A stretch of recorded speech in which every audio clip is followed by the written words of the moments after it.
Речку будешь? Угу. Смотри.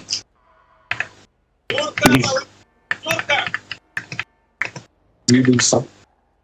Я доброе время выйду.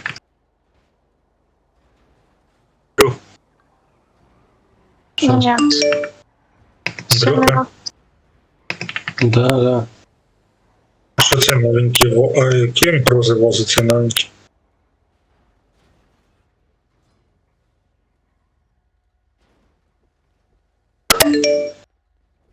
Це легкі грози возимо? Я ему пишу.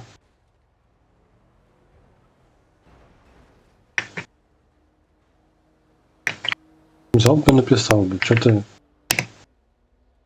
Я увидел, я написал только что.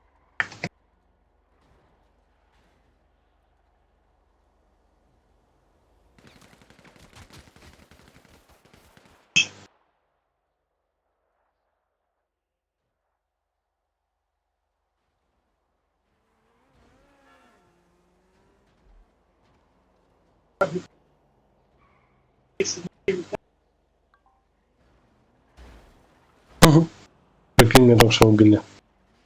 Просто так.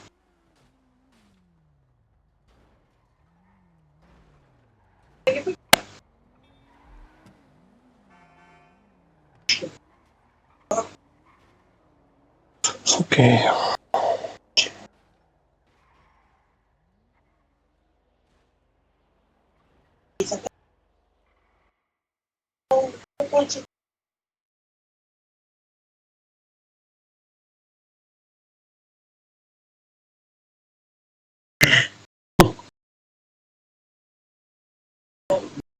Называется, спать собирался идти.